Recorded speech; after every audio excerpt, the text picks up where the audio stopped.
Chapter 1. Sensei jadi tunanganku. Bagaimanapun juga, kau mungkin merasa penasaran mengapa diriku, Shirase, bisa hidup bersama dengan guru wali kelasku yang mengajar bahasa Inggris, Sakura Kouji Reina Sensei. Kejadian ini bermula dari beberapa hari yang lalu. Apa pelajaranku benar-benar semembosankan itu untukmu? Tiba-tiba, ada suara dingin yang menghantam daun telingaku, dan menarik kesadaranku yang tertidur, kembali ke kenyataan. Tadi malam aku begadang sampai dini hari karena ada game baru, jadi aku kurang tidur, dan kurasa itu terpapar jelas di wajahku. Oh sial, pikirku, sambil perlahan memperluas bidang penglihatanku. Boing. Wah, gede banget. Seberapa besar itu opai? Hah? Tatap. Oh, itu karena Anda tepat di samping saya saat baru tersadar, jadi itu sedikit mengejutkan. Begitu rupanya. Maaf soal itu. Dan lalu, ada sesosok wanita yang mengenakan setelan ketat, seolah-olah sedang berusaha menekankan dadanya yang sangat bagus, menyilangkan tangannya di depanku. Rambut lurus yang lembut nan halus serta kacamata tipis yang luar biasa. Guru wali kelasku, Sakura Kouji Reina Sensei. Aku cukup yakin usianya sekitaran 20-an. Dia menjadi guru wali kelasku di awal musim semi ini. Seorang wanita cantik dengan kecerdasan yang luar biasa. Tetapi, sayangnya, kepribadiannya sangatlah mengerikan. Dia sering memarahi para murid, itulah sebabnya dia sangat populer di kalangan para cowok masokis. Dia berada di puncak peringkatku untuk sensei yang kurang kusuka. Jadi, kupikir aku tidak perlu terlibat dengannya selama aku berhati-hati, tapi sepertinya aku malah membuat kesalahan besar. Jadi, apa artinya ini? Apa kamu pikir pelajaranku tidak pantas didengarkan? Tidak, saya tidak pernah berpikir seperti itu. Itu sebabnya, aku bertanya kepadamu apa artinya semua ini. Kamu dari tadi terus-terusan menguap, tahu? Maaf. Jika kamu bersedia meminta maaf, maka kamu harus bertingkah baik sejak awal. Karena kamu menyela pelajaranku, kamu membuat semua orang kesulitan. Paham? Ya. Saya akan berhati-hati mulai sekarang. Ahaha, aku tertawa dengan senyum yang dipaksakan. Sensei menatapku dengan tatapan mengerikan, dan seakan-akan jengkel dengan sikapku, dia berbalik lagi padaku dan berkata, aku ingin permintaan maaf tertulis 20 halaman besok pagi. Mengerti? 20 halaman. Aku hanya tertidur sebentar dan ini hukuman yang dia berikan padaku. Itu terlalu kejam? Memangnya dia iblis? Tentu saja, apa kamu masih punya keluhan? Tidak. Aku menganggukkan kepalaku dengan wajah pucat untuk menegaskan sensei, yang bersiap-siap melanjutkan pelajarannya. Secara alami, aku tidak bersemangat, jadi aku tidak bisa menyerap isi pelajaran sama sekali. Ahaha. Semangat kek. Ketika aku membuat novel dari surat permintaan maaf 50 halaman, dia malah menambahnya jadi 100 halaman, jadi kamu akan baik-baik saja. Tidak, itu karena kau orang bego. Terus, berhentilah menepakku. Aku menatap ke Salawi yang dengan keras menepuk punggungku. Sepulang sekolah. Masih dengan mood yang lesu, aku pulang ke rumah bersama teman sekelasku, Gunjo Aoi, yang menghiburku. Aoi mempunyai sosok yang mungil, tapi dia gadis sporty dan cantik yang terlihat bagus dalam potongan bob. Dia sudah menjadi komplotanku dalam kejahatan sejak kecil. Seperti penampilan luarnya dan pilihan kata menyiratkan, dia adalah gadis periang dan baik, jadi dia populer baik dari kalangan cewek maupun cowok.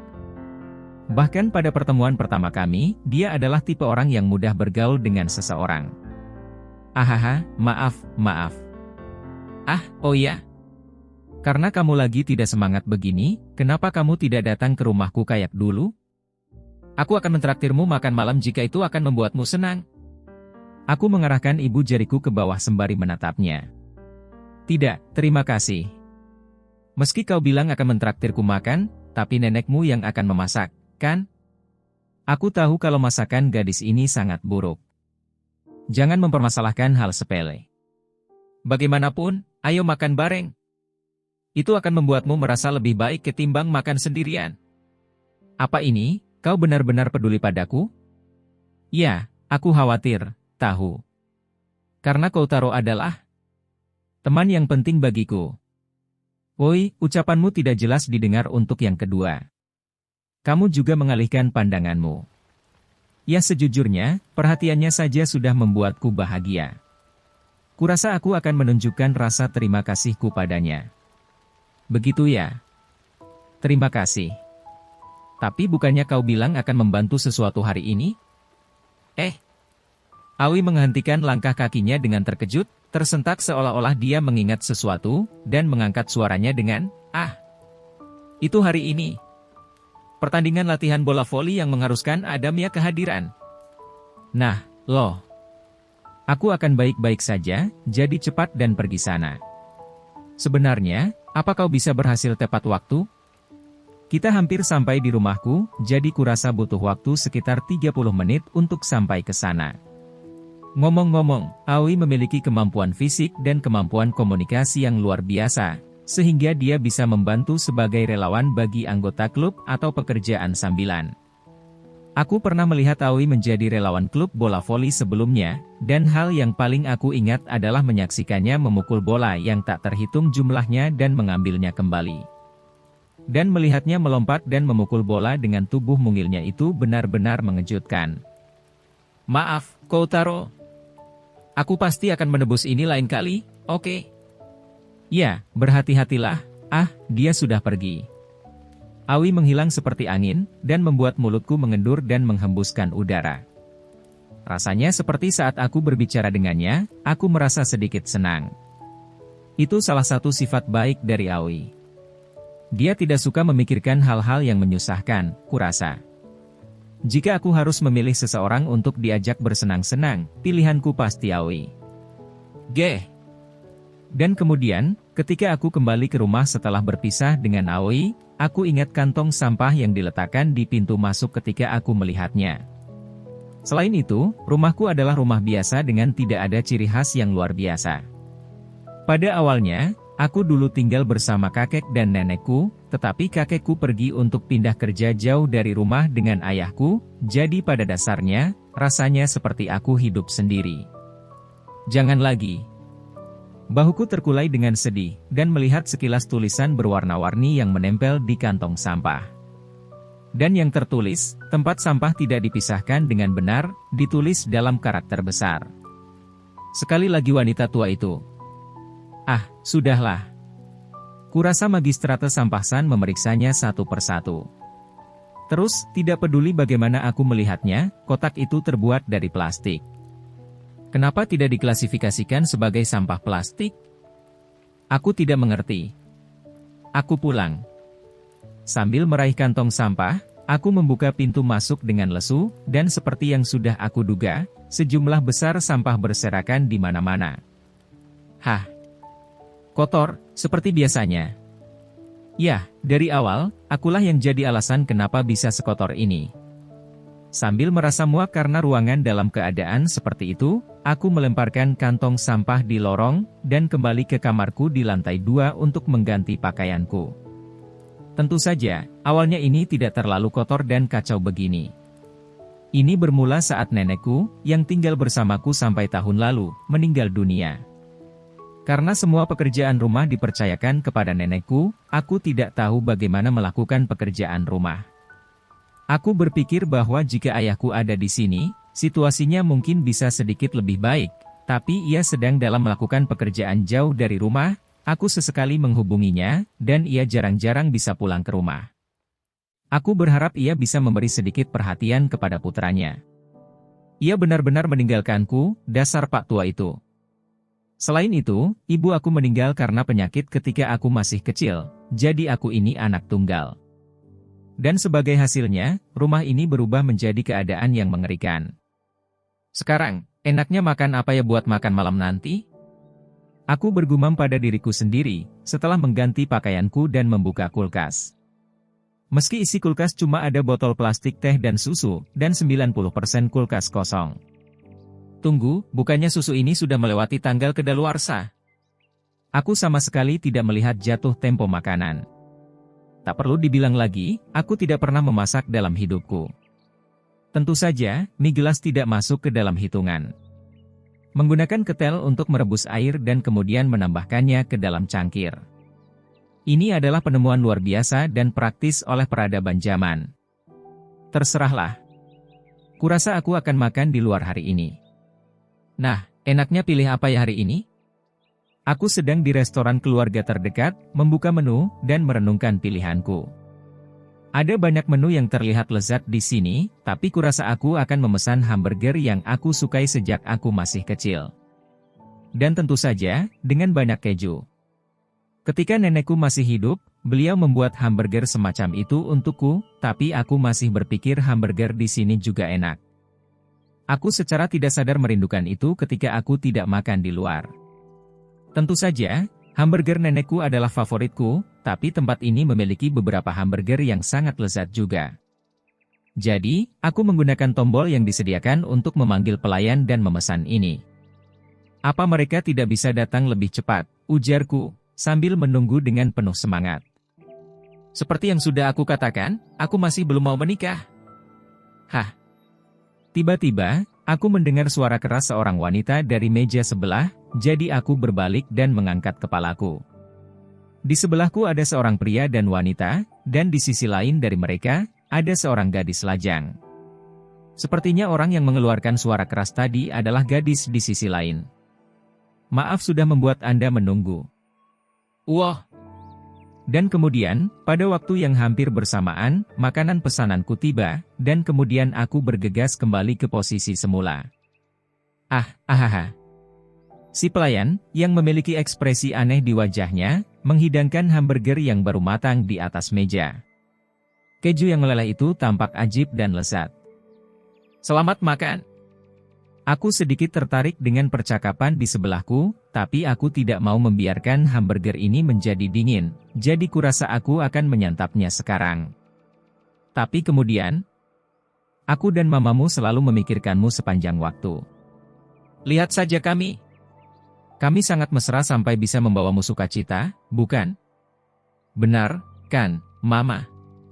Fufu, kamu benar. Mama sangat senang dia bisa menikahi papa tercinta. Haha, kau membuatku malu saja. Aku sangat senang bertemu denganmu. Aku mencintaimu, Mama. Aku juga mencintaimu, Papa. Peluk.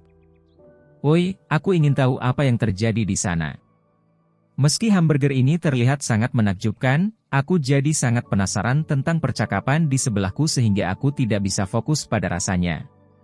Sekali lagi, aku melirik ke belakangku, dan kemudian melihat seorang pria dan wanita yang sepertinya berusia 30-an saling berpelukan, mencium, dan bermesra-mesraan. Wah! Itu merusak selera makanku. Mereka adalah apa yang biasa disebut pasangan bodoh, kan?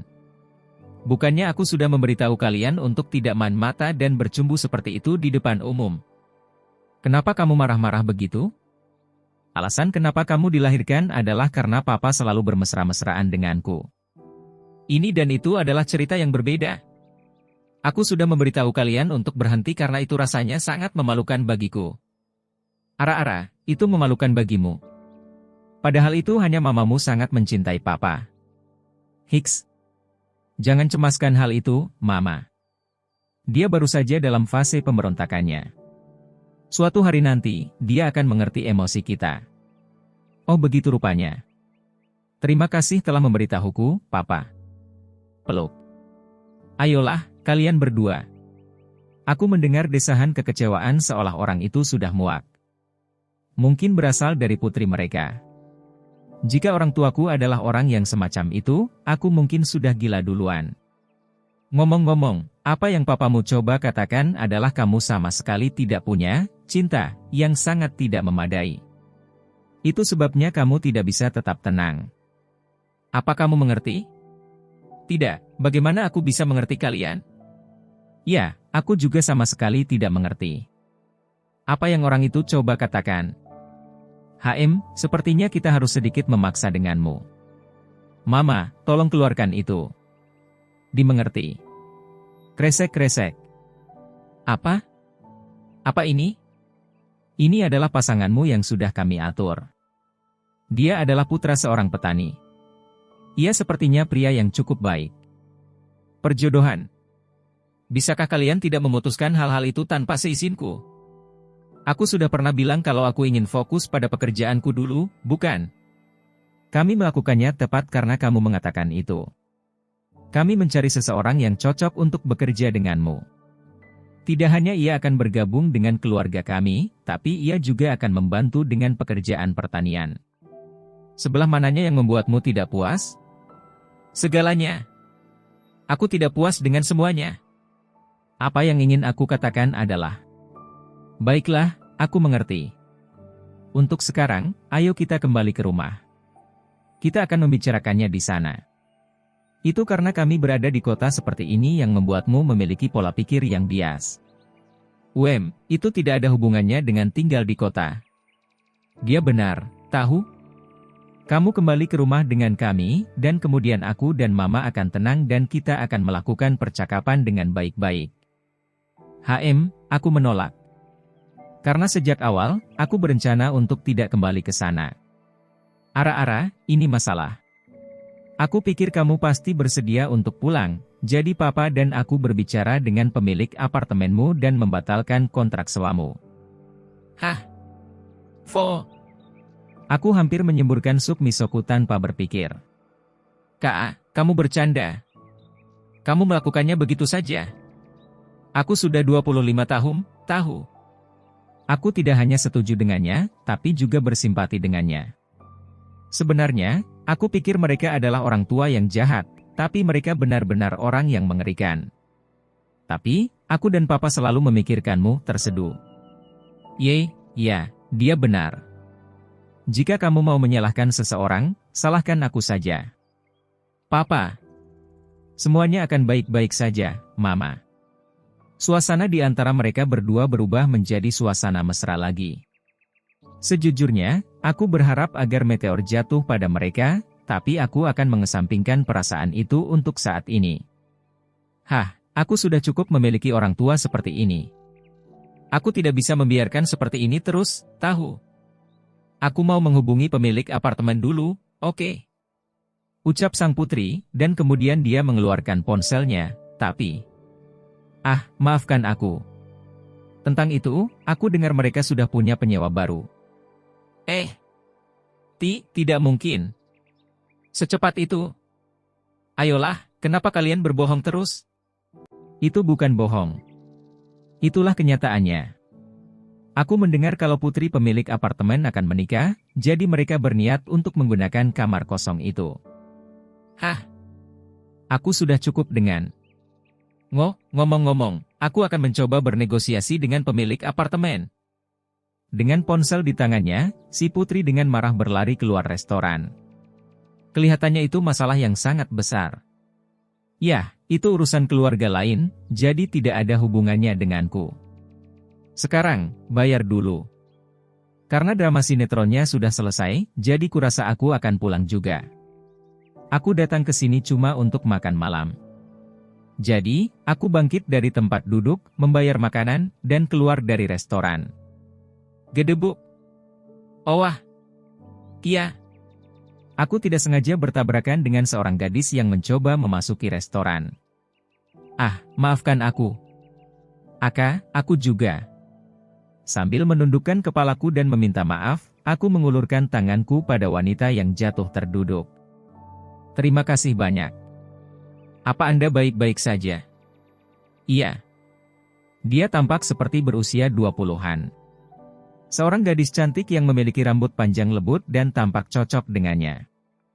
Dia mengenakan blus yang tampak menyegarkan yang akan biasa dikenakan pada awal musim panas, disertai dengan rok panjang. Tangan dan kakinya terlihat proporsional, dan porsi tubuhnya tampak seperti model. Dan lebih dari segalanya, payudaranya sangat besar. Payudaranya cukup mencuri perhatianku, tapi karena dia sedang berada tepat di depanku, aku menekan hasrat tersebut.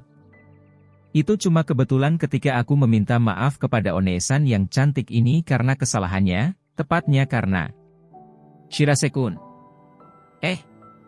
Ketika dia tiba-tiba memanggil namaku, mataku tanpa sadar melebar. Aku mengerutkan keningku, mencoba mengingat apa aku mengenal gadis secantik ini dari suatu tempat. Aku memandangnya dengan seksama, dan itu membuatku mengingatkanku akan seseorang. Anda. Sakura Kouji Sensei. Ternyata dia adalah guru wali kelasku, Sakura Kouji Reina, yang aku takuti. Ketika aku melihatnya di siang hari, dia selalu mengenakan setelan yang ketat, dengan rambut lurus yang halus dan lembut, serta memakai kacamata, jadi aku tidak mengenalinya sama sekali. Tapi tidak diragukan lagi. Itu karena betapa indahnya payudaranya. Sensei, kenapa Anda ada di sini?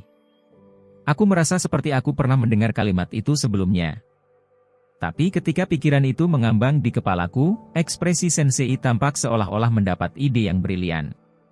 Lalu, tarik. Aku mohon, Shirase-kun. Ada sesuatu yang perlu aku bicarakan denganmu. Ini masalah yang sangat serius. Kumohon. Hanya kamu satu-satunya yang bisa aku andalkan. Aku akan membantumu atau sesuatu setelahnya, jadi tolong tetap bersama denganku untuk saat ini. Tentu.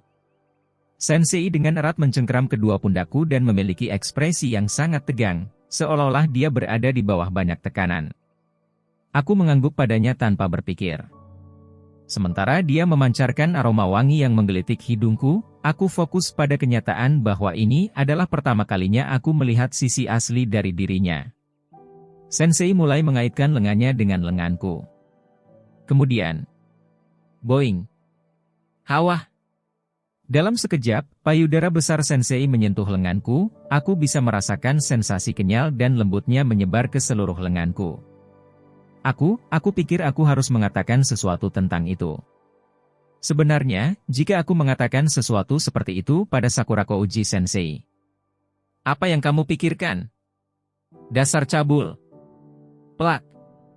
Aduh. Pasti akan menjadi situasi seperti itu. Apa? Apa ada yang salah?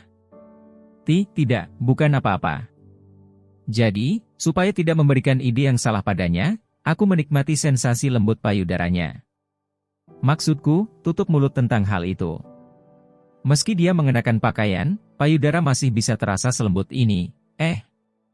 Sambil mengingat kegembiraan yang sama, Sensei membawaku ke tempat duduk terdekat dari meja yang aku pakai sebelumnya. Dengan kata lain, tempat di mana si putri dan orang tuanya bertengkar sengit tentang pernikahan. Tidak mungkin. Intuisi buruku berkeliaran kemana-mana, dan Sensei, yang masih mengaitkan lengan denganku, menghadapi sepasang kekasih yang sepertinya adalah orang tuanya, dan menyatakan ini pada mereka. Maaf sudah menunggu. Ini Shirase-kun. Asal kalian tahu, kami sudah menikah. Apa yang orang ini katakan? Tentu saja, aku tidak bisa berhenti panik. Senang bertemu dengan Anda. Maksudku, nama saya Shirase Koutaro. Senang bisa berjumpa dengan Anda. Ya, senang bertemu denganmu. Aku ayah Reina, Reichi. Dan ini istriku, Haruna. Fufu, senang bertemu denganmu, Koutaro-kun. Ya, senang bertemu dengan Anda. Aku menundukkan kepalaku pada mereka, dan Sensei mengatakan sesuatu seolah-olah dia meminta maaf. Aku minta maaf karena sudah merahasiakannya sampai sekarang. Setelah kupikir-pikir lagi, kurasa aku harus memberitahu kalian dengan benar. Benarkah begitu?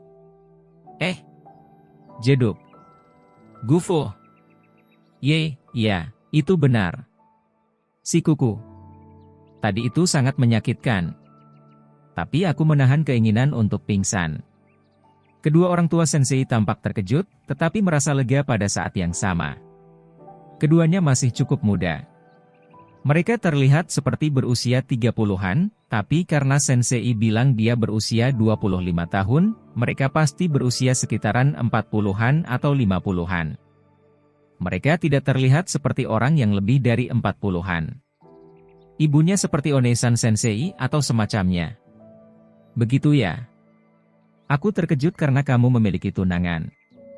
Kami tidak mengetahui itu, kami sangat minta maaf karena sudah mengangkat topik perjodohan. Tidak, aku juga minta maaf karena tidak dapat menyampaikannya kepada kalian. Aku tahu dia memiliki wajah seperti anak remaja, jadi dia terlihat muda, tetapi ia adalah rekan kerjaku. Dengan kata lain, kami adalah kekasih di tempat kerja yang sama. Apa maksudnya deklarasi itu? Oh, jadi kalian bekerja di tempat yang sama, dan itu sebabnya kalian saling mencintai. Ya itu betul.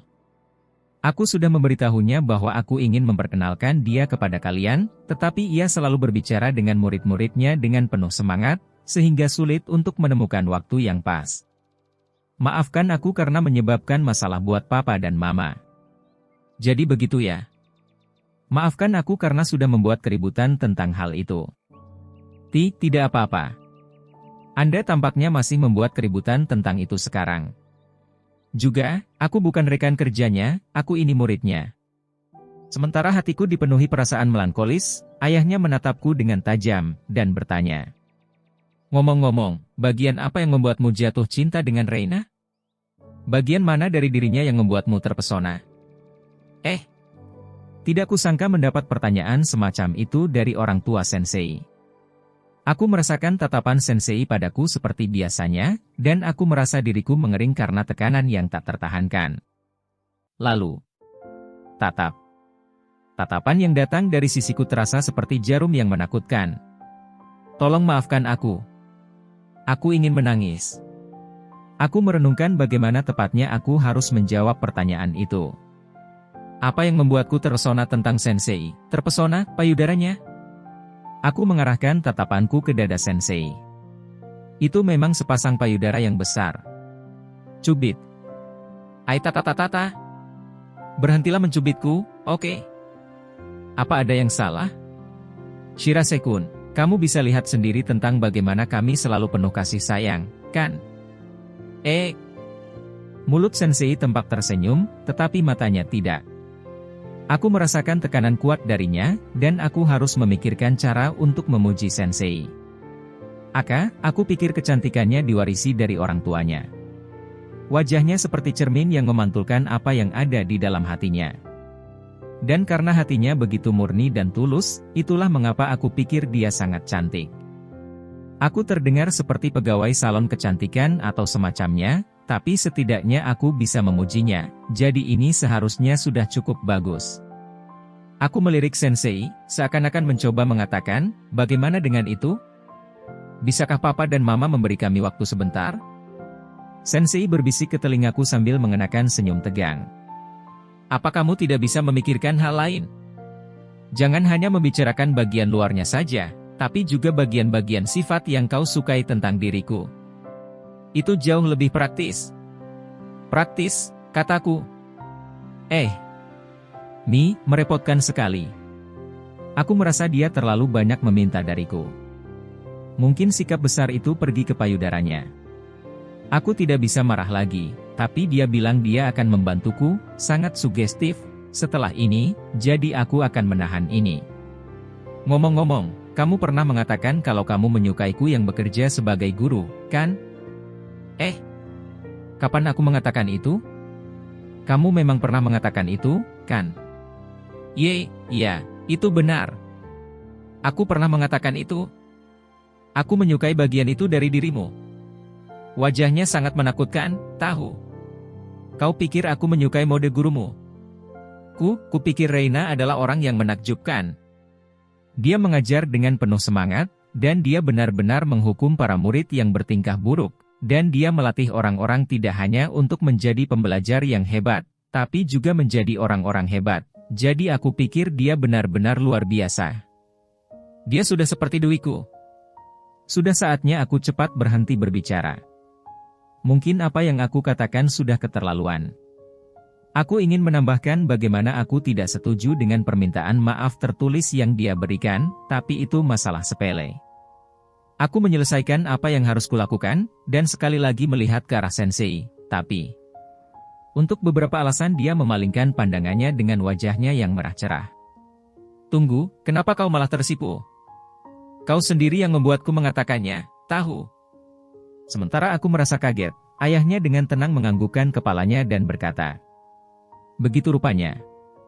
Aku mengerti perasaanmu. Tetapi aku tidak sadar kalau kamu begitu antusias dalam mengajar. Jadi alasan kamu tertarik pada Shirase-kun adalah karena kalian berdua memiliki gairah yang sama." Ya, kurasa begitu." Aku diam-diam menelan ludah dan menganggukkan kepalaku, dan Sensei melanjutkan dengan bilang, "Juga. Menjadi antusias tentang hal itu adalah wajar. Karena satu-satunya yang dapat diandalkan siswa adalah kita para guru. Maka, kita harus bersungguh-sungguh menanggapi permintaan mereka, sehingga mereka bisa terus menjalani jalan hidup yang bahagia. Kami harus mendukung mereka dengan kekuatan penuh, dan bermain-main bukanlah pilihan." Apa ini? Mungkin aku salah paham pada Sensei. Aku pikir dia selalu marah pada kami tanpa alasan karena itu hanya bagian dari kepribadiannya. Tapi kenyataannya, dia bersikap keras karena dia benar-benar memikirkan kita. Dia tidak harus mencengkeram si kuku atau mencubitku seperti itu. Dan juga, wajahnya masih menakutkan. Begitu ya? Aku mengerti sudut pandangmu tentang mengajar sekarang. Orang yang mendukung sudut pandangmu adalah Shirase-kun, Ayahnya berhenti berbicara sebentar, tetapi kemudian beliau menatapku dengan tajam lagi dan bertanya kepadaku. "Aku ingin tahu, apa kau benar-benar jatuh cinta dengan Reina?" Sejujurnya, aku pikir aku sudah memberikan jawaban yang tepat sebelumnya. Ternyata gairah Sensei adalah asli. Sepertinya aku harus tetap bersama Sensei sampai situasi sulit ini selesai. Ya tentu saja. Aku tidak bisa memikirkan kehidupan tanpa dirinya. Dia adalah keberadaan yang sangat penting bagiku. Aku menjawab sambil mengangguk kuat. Begitukah? Lalu, aku mengerti. Dan kemudian, ayahnya menyilangkan tangannya, dan mengerutkan alisnya. Tapi ini sungguh bermasalah.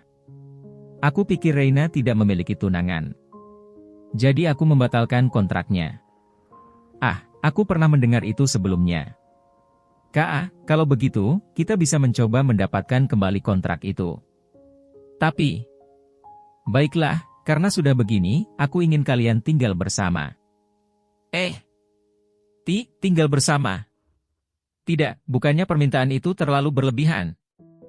Sensei memberi isyarat padaku dengan matanya, dan dengan tegas berkata, "Baiklah, aku mengerti." "Tunggu, Sensei. Kau tidak serius mengatakan tentang itu, kan?" Karena perkembangan yang tak terduga ini, aku merasa mataku perlahan-lahan terhuyung. Kemudian, ketika aku memperhatikan Sensei dengan ekspresi yang sangat tenang, itu membuatku mulai merenung dengan intens. Dia mungkin memiliki semacam rencana, dan dia menganggukkan kepalanya untuk mengatasi situasi yang sulit ini. "Baiklah, kalau begitu sudah diputuskan. Aku akan menghubungi pihak sana untuk menolak perjodohanmu." Astaga, aku senang kita bisa membicarakan semuanya. "Benar, Mama." "Ya, itu betul." Kedua orang tua tertawa kecil dan terkekeh. Sepertinya pembicaraan ini akhirnya selesai juga. "Yar," kataku dengan napas kecil. Orang tua, yang sudah selesai makan malam, langsung berdiri. "Lalu, kami akan menyerahkannya kepada kaum muda." "Fufu, itu benar. Kami akan segera bertemu lagi." "Ya, aku akan memberitahu di mana alamat baru itu." "Aku menantikan ini." "Nah, Shirase-kun, tidak, Kotaro-kun. Tolong jaga Reina mulai sekarang." Iya. Terima kasih banyak." Orang tuanya pergi dengan senyum dan menundukkan kepala kepada kami. Kami diam-diam melihat mereka pergi ketika mereka menghilang dari toko. Apa yang harus kita lakukan? Untuk sekarang, tenanglah dulu. Aku merasa dilema dan menjatuhkan pundakku. Awalnya, itu hanya di mana aku berusaha keras untuk memuji Sensei, tapi sekarang berubah menjadi seperti ini. Penyebabnya adalah karena Sensei tidak berpikir, dan hanya menganggukkan kepalanya pada saran kami untuk hidup bersama. Ya, dia tidak punya rencana atau semacamnya. Lalu, kenapa Anda membuat wajah itu dan mengangguk, adalah apa yang ingin aku tanyakan padanya, tapi itu mungkin cuma kepura-puraannya saja. Bahkan jika itu cuma sesaat, aku ingin mengalami kembali perasaan ketika aku memandangnya dengan cara yang lebih positif. Ya, apa yang sudah terjadi tak perlu disesali, jadi kita tidak punya pilihan lain selain memikirkan beberapa tindakan pencegahan. Ya. Aku setuju dengan perkataanmu. Jika mereka mengetahui kenyataannya, kita tidak bisa mengatakan apa-apa kepada mereka. Iya. Tapi kenapa orang tua Sensei begitu terburu-buru ingin membuat Anda menikah? Karena sudah begini, kurasa aku tidak punya pilihan selain menjelaskannya kepadamu. Ya, saya pikir itu akan lebih baik buat saya untuk mengetahuinya. Aku menyemangati Sensei, dan kemudian dia mengalihkan pandangannya ke bawah dan mulai menjelaskan situasinya. Di kampung halamanku, ada banyak orang yang sudah menikah sebelum 20 tahun, termasuk juga orang tuaku. Bahkan jika mereka tidak menikah pada saat itu, mereka pasti akan menikah pada usia 25 tahun, di mana mereka akan mengandung anak. Oh, jadi di sana ada banyak murid yang sudah menikah? Ya. Ada banyak orang yang mengambil pekerjaan sebagai petani atau mewarisi bisnis keluarga.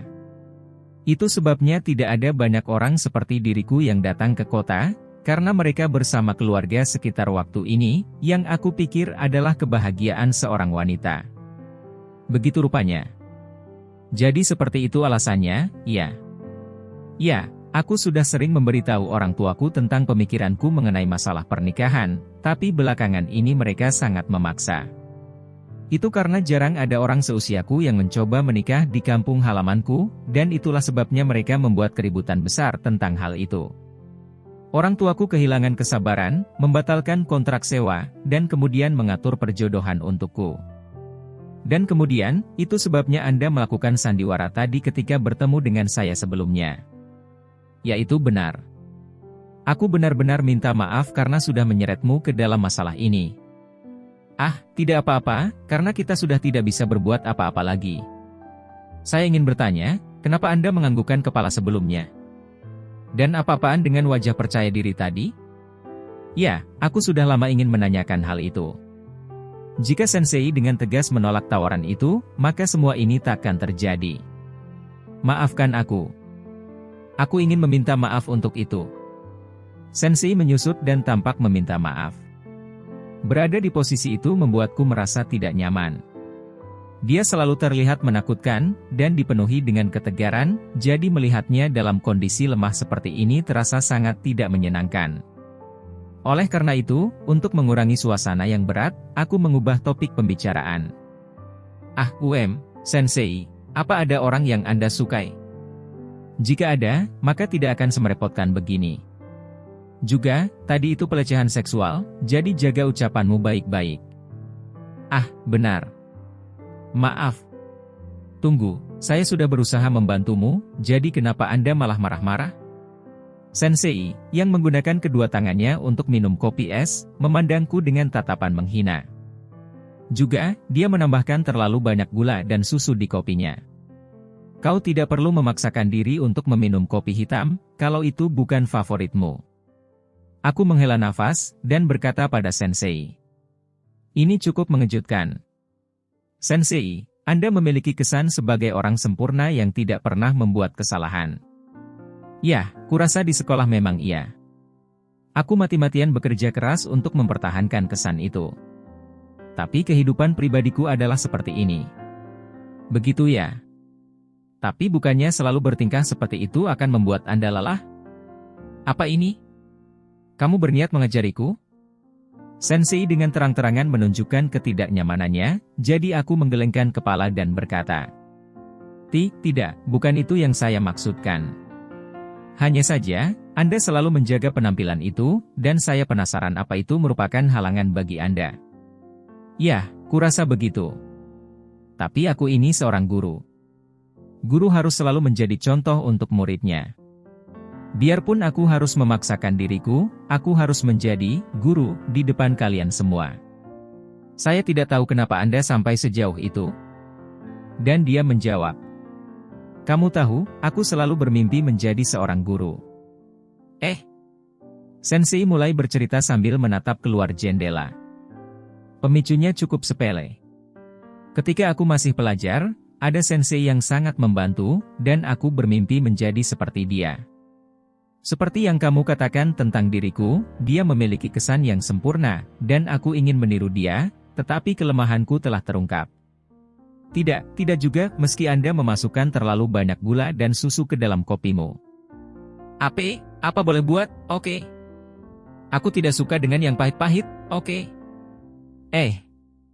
Jadi dia tidak tahan minum seperti itu, Jika Anda benar-benar tidak suka pahit, kenapa tidak mencoba kakao saja? Tidak bisa. Kopi jauh lebih berkesan seperti orang dewasa. Sensei, apa yang harus aku lakukan denganmu? Citraku pada Sensei mulai runtuh dengan cepat. Kurasa itu seperti yang dia katakan. Kelemahannya telah terungkap. Sensei menggembungkan pipinya, lalu aku mulai bertanya lagi. Mungkinkah meminum kopi juga adalah cara Anda supaya terlihat seperti Sensei teladan? Ya tentu saja. Setiap pagi aku membutuhkan waktu untuk meluruskan rambutku dan memakai kacamata yang sedikit tipis, dan itu semua karena aku bertujuan untuk menjadi wanita yang keren dan cantik seperti yang pernah diajarkan oleh guruku. Begitu ya? Rasanya seperti aku mendengar sesuatu yang seharusnya tidak aku dengar. Mulai dari besok, aku pasti takkan bisa melihat Sensei dengan cara pandang yang sama lagi. Kurasa dia mencoba yang terbaik untuk menjadi wanita yang elegan dan cantik hari ini juga. Ya, aku pikir Senseiku adalah orang yang luar biasa. Dia selalu mempertahankan kesan yang keren, dan menahan diri untuk tidak tertawa, tapi setiap kata yang keluar dari mulutnya adalah demi para siswa. Oh, Anda benar-benar terdengar seperti seorang guru sekarang. Tidak, aku tidak ada apa-apanya dibandingkan dengan guruku. Sensei menggelengkan kepalanya dalam penyangkalan, dan mengatakan sesuatu seolah-olah bernostalgia. Dulu, aku punya teman yang memiliki tubuh lemah dan sering absen dari sekolah. Dia sering pergi ke ruang UKS, dan hampir tidak bisa memenuhi jumlah hari absen yang diizinkan. Pada saat itu, sangat sulit untuk maju secara akademis. Tentu saja, aku ingin maju bersama dengannya, jadi aku pindah ke kelasnya. Pada saat itu, aku berkonsultasi dengan Sensei wali kelasku. Sensei Lau memberitahuku, aku menyerahkannya padamu. Lalu? Sensei akan selalu belajar dengannya setiap saat. Dari siang sampai malam. Sensei terus belajar dengannya ketika dia punya waktu. Tapi Sensei juga manusia. Jika dia terus melanjutkan ini dengan paksa, tubuhnya akan mencapai batas suatu hari. Suatu hari, aku tak sengaja mengintip Sensei, tanpa disadarinya. Sensei terlihat seperti sangat kesakitan. Aku buru-buru berlari mendekatinya. Sensei bilang bahwa dia harus terus pergi ke rumah temanku untuk membantunya belajar, dan terus memaksakan diri. Jadi, aku bertanya kepadanya, mengapa Anda sampai berbuah sejauh ini? Dan kemudian, Sensei menanggapi dengan senyum yang jarang dia lakukan. Aku menelan ludah dan menahan nafas dengan cemas, dan kemudian Sensei memberitahuku. Aku sudah memutuskan ini, tahu? Aku adalah Sensei dari kalian semua. Biarpun aku harus memaksakan diriku, aku harus bekerja keras sebagai Sensei demi kebahagiaan murid-muridku, katanya. Hebatnya. Ya, dia memang luar biasa. Bagaimanapun, temanku berhasil naik kelas. Aku memiliki kesan mendalam tentang senseiku pada saat itu, jadi aku berusaha sekuat tenaga untuk menjadi seorang guru juga. Setiap hari ada beberapa perjuangan, tapi aku mencintai pekerjaanku, dan itu terasa sangat memuaskan. Dan kemudian, sensei melanjutkan berbicara, tapi menambahkan nadanya dengan sesuatu yang tampak seperti penyesalan. Tapi karena orang tuaku dan semua orang di kampung halamanku seperti itu, mimpi yang kuraih dan kukejar semakin sulit. Aku tidak bisa menemukan orang yang ingin aku nikahi. Sakura Joji Sensei, yang selalu memelototiku dan memarahiku, sedang berbicara dengan suara mellow dan bergetar, dan butir air mata terbentuk di sekitar matanya. Melihatnya tampak lemah dan tidak berdaya seperti ini benar-benar mengejutkanku, tapi aku pikir akan lebih baik jika aku meninggalkannya sendirian. Aku benar-benar membencinya pada satu titik. Setiap kali kami bertatap muka, dia akan menyuruh merapihkan pakaianku, memaksaku untuk mempersiapkan pelajaran ketika nilaiku menurun, dan semuanya hanya rasa jengkel, menjadi cerewet tentang segalanya. Namun, Sensei, apa Anda ingin melanjutkan untuk mengajar? Tentu saja. Ada banyak hal yang masih ingin aku ajarkan kepada murid-muridku, dan aku harus memastikan mereka memahami segalanya. Tahu? Aku tidak boleh berhenti di tengah jalan. Bukannya itu nanti akan menyebabkan kalian semua kesulitan. Apapun yang terjadi, aku harus memastikan untuk bertanggung jawab atas kalian. Karena aku adalah sensei. Begitu, ya. Senseiku benar-benar menganggap kita sebagai hal terpenting baginya, ya. Padahal, ada beberapa hal yang tidak bisa aku katakan. Wajahnya menakutkan. Payudaranya besar. Hah. Setelah aku menghela nafas pasrah, apa boleh buat, kan, kata sensei, yang mendapatkan tekadnya. Setelah mendengar semua ini, kurasa aku harus bekerja sama dengannya mulai sekarang. Saya mengerti. Lalu, bagaimana kalau Anda tinggal bersama dengan saya dulu sampai ini semua beres? Sensei memasang ekspresi terkejut di wajahnya, tapi aku terus melanjutkan. Setelah percakapan hari ini, satu-satunya cara untuk menghadapi keadaan sulit ini adalah dengan mulai hidup bersama. Saya pikir Sensei sudah mengetahui ini, tapi saya tinggal sendirian di rumah, ayah saya jarang pulang, dan kamarnya kosong. Karena itu semuanya akan baik-baik saja jika Sensei datang ke rumah saya. Anda akan tinggal di sana untuk waktu yang terbatas, sampai kita dapat mengundang orang tuamu, dan aku pikir itu akan meringankan beban mental Sensei. Jika orang tuamu melihat bahwa kita benar-benar hidup bersama, saya pikir semuanya akan baik-baik saja. Tapi, bukannya itu akan merepotkanmu? Dan ditambah lagi, kita ini sensei dan murid. Ya, itu mungkin benar, tapi karena keadaan yang sulit ini. Dan tentang membuatku repot, sebenarnya ada sesuatu yang saya inginkan dari Anda. Sesuatu yang kamu inginkan dariku? Aku menanggapi sensei, yang memiringkan kepalanya, dengan, ya, dan menganggukkan kepala.